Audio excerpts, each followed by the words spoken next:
This week I wanted to look into a film that I've recently watched over lockdown.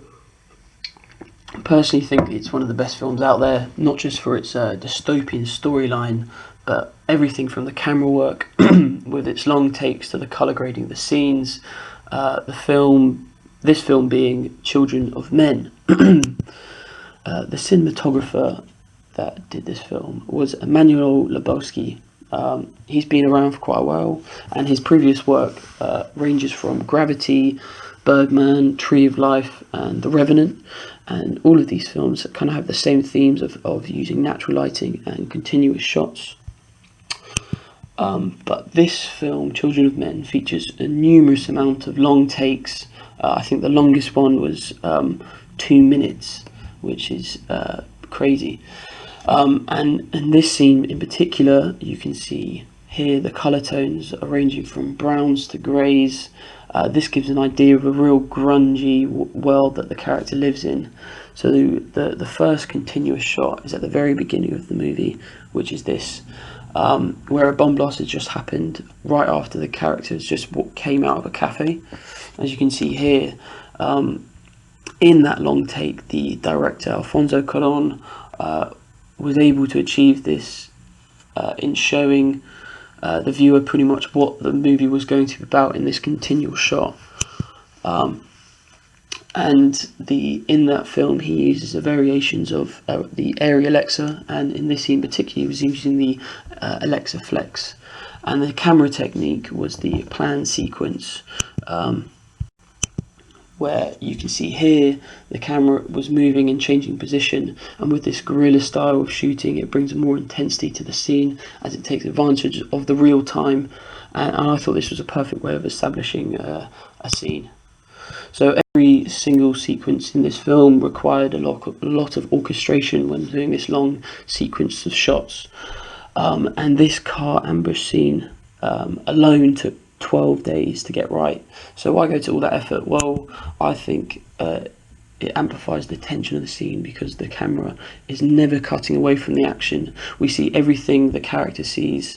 The audience is there right in the middle of the chaos. Being inside the small car with the 5 characters adds a level of claustrophobia for the viewer. Everything is in real time as the character experiences it. The fluidness of these single sequences is virtual to the documentary approach that the cinematographer of the film, Cuarón, stated that he wanted the film to look like you were just following the characters with a video camera. So personally I thought this was one of the best scenes in the film, and I don't think it would have been as effective if it was just cut to their faces and their reactions, and creating that long fluidity of the camera made it a lot more effective to the scene. But being able to convey all that language through image is very difficult, but I think Emmanuel Lubezki does it best through natural lighting, as this is something I'd like to incorporate into my own grad project for more of an artistic approach. So here I've attempted a sort of documentary style composition of a wide angle using natural lighting, and with this it's more of a spontaneous way of shooting, but I still think this is the stylistic approach that Emmanuel Lubezki works with, because you're never working with studio lights, you're always working with natural lighting, and you're having to work with that.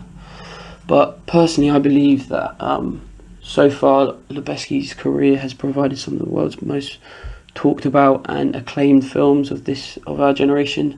So what I've learned from many of Lubezki's tips is definitely through the one take shots, as it's sometimes more effective than just multiple angle shots.